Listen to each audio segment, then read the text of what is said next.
Hello, we're going to pick up where we left off in social cognition, talking about stereotyping. This is really relevant to what we call attitudes about others. So how do these attitudes about others develop based on their group membership, how they lead to prejudice, discrimination, how we override stereotypes, how we sometimes maintain stereotypes, and then what we call the self-fulfilling prophecy. So stereotypes are cognitive schemas that allow for easy and efficient organization of information about people based on their membership in certain groups. One of the most important things to understand about stereotypes is they happen automatically. So we automatically categorize people based on a number of well-known cognitive phenomenon that simply develop based on some of our cognitive biases.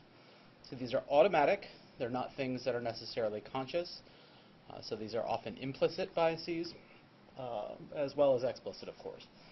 We sometimes base decisions about people based on how representative we think they are. So something called the representativeness heuristic in decision making, where we determine whether or not something looks like it ought to, or we make judgments about people assuming that they fit that kind of representativeness of their group. Prejudice, then, is the affective or attitudinal responses associated with stereotypes. This generally involves negative judgments about people based on their group memberships. Certainly, we're talking about prejudged attributes. That's why it's called prejudice. So these don't always have to be negative. They can sometimes be positive, some stereotype about certain groups or people being better at math, implying, of course, then that somebody else is worse at math. And these can be damaging as well for people who don't fit that stereotype or don't want to fit that stereotype.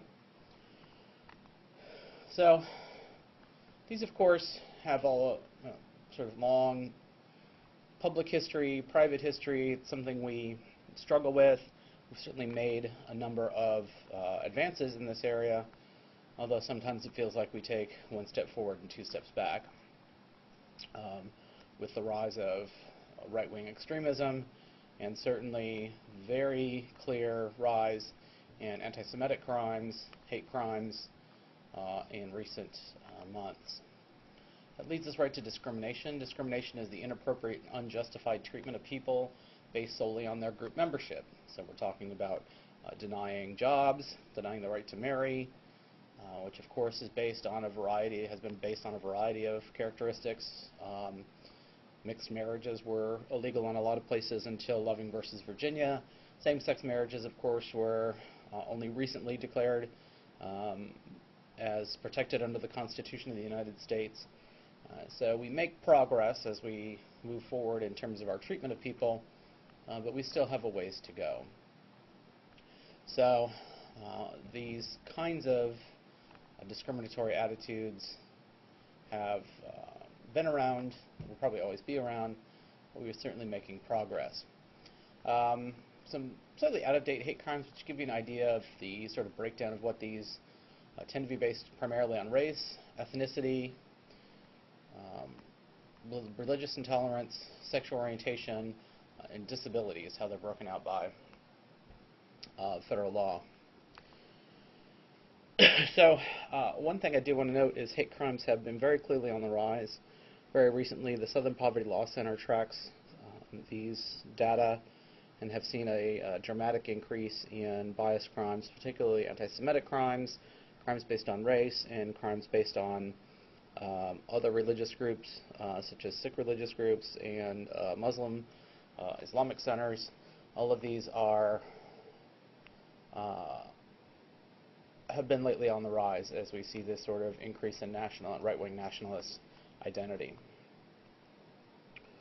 One of the things we've talked about in previous lectures is implicit racism and implicit bias. Payne has conducted a series of studies. You can actually do this one. It's called the Implicit Attitudes Test. It's called the weapon focus, or the weapons version. So you're primed by black or white faces, and then you're asked to identify guns or tools. And they found that people who oftentimes are faster to identify guns after black faces, then tools followed by black faces, or guns preceded by white faces. So being primed with a black face makes us automatically associate with guns. This is a really important implication because this kind of unconscious bias is involved in our behavior as well. And so it's one of the reasons why black suspects are far more likely to be shot, even when they're unarmed, by law enforcement officers because of this kind of implicit bias.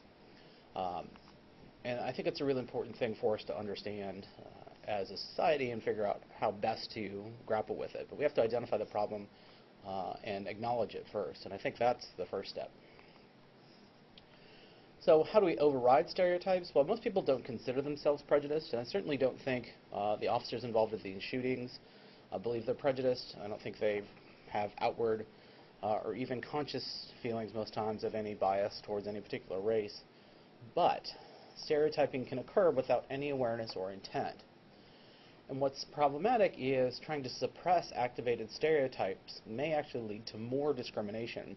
So simply trying to pretend like you have no prejudice or no bias makes it actually more likely that you may actually act and result in discrimination. How are stereotypes maintained? Well, as schemas, stereotypes guide attention towards confirming information and away from disconfirming evidence. So schemas are these cognitive structures around which we place information. Well, we tend to attend to and selectively perceive information and remember information that's consistent with that schema. And we tend to not remember stuff that is not consistent with that schema. So we tend to be steered towards confirming information and away from disconfirming evidence. This leads to what we call illusory correlation. The belief that a relationship exists between, say, race and performance or race and weapons, when there is actually no relationship, but we have a belief that there is based on this illusory correlation. And that's a very large problem we have to consider. A couple of things to round out this discussion is the idea of self-fulfilling prophecy and what's called stereotype threat. The self-fulfilling prophecy occurs because people come to behave in ways that confirm their or others' expectations. Some of this comes from what we call stereotype threat, in that individuals who feel that their behavior may confirm or verify a negative stereotype may actually perform poorly on some given test because of this type of stereotype threat. In fact, you see this all the time. Older adults perform worse on memory tests when they're told it's about the effects of aging. If they're told it's about something else, then they perform better. Oftentimes women perform worse on math tests, particularly if they're primed with this idea that women are worse at math, even though we know that's not true. And finally, there's this really important study on race and intelligence tests, where they looked at black versus white participants and given them a test that was diagnostic of intelligence or non-diagnostic, and the black participants performed much more poorly when they were told that this was something that was diagnostic of intelligence. I want to round out this discussion about attitudes about others as an important part of this stereotype development and belief in attributes about others. One of the things that is particularly salient right now is in-group and out-group bias.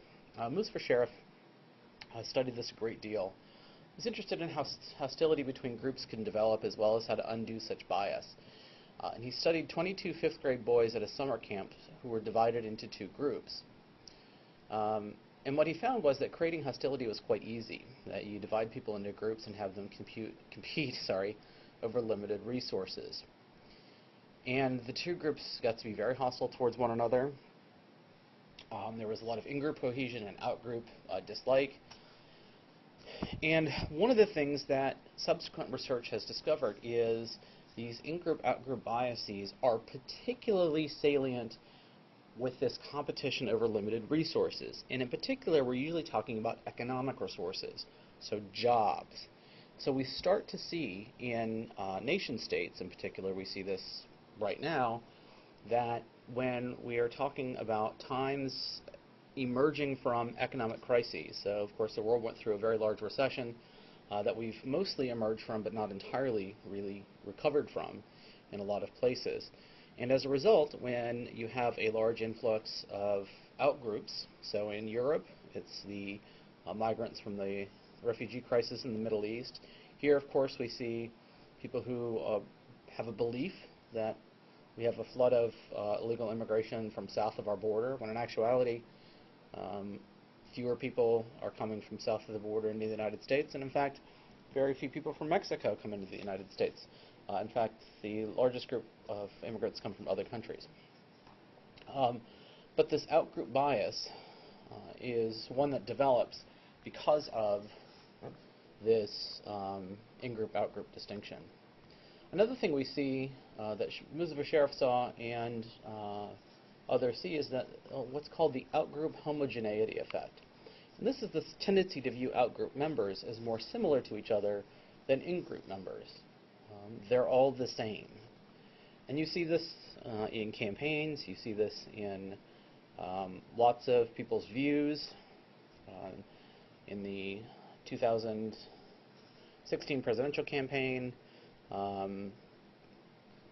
immigrants were tarred as criminals, Middle Eastern immigrants and refugees as terrorists. They're all the same.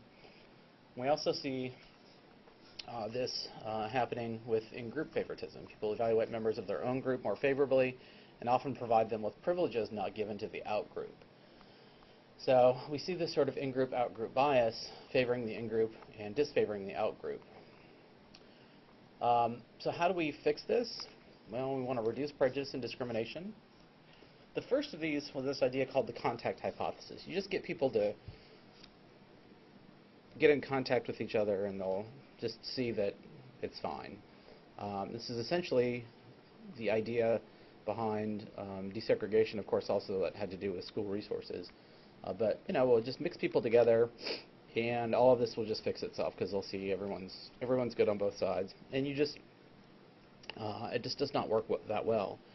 However, what Sheriff discovered was that if you establish some sort of superordinate goals and get the groups to work together, everyone's sort of pulling on the same oar, so to speak, you do see lots of reductions in prejudice and discrimination. And so that's one of the ways to do this. So increasing contact and familiarity with outgroup members should reduce negative attitudes toward them, but actually does not. So desegregation actually led to increased hostility in many cases. One of the other problems with the contact hypothesis is the groups don't intermingle a lot.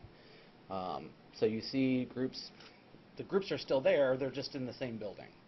And so you have to do more, you have to go beyond that, you have to get people to work together. Sheriff tried this in his experiment and it failed miserably. The two groups really were still at each other's throats. So Sheriff was able to bring the groups together by creating a set of tasks that required the groups to work together. So there was, I think, something they had to repair, they had to figure out how to make fire, so they had to combine their resources and work together to solve their problems, and that actually worked. So putting people into situations that require them to work together to achieve larger goals reduces this idea of prejudice and hostility. And so it requires a little bit more than just simply sticking people together. So that's a little bit about stereotyping and prejudice and discrimination and the psychology behind them. Thanks a lot, and you all have a great day.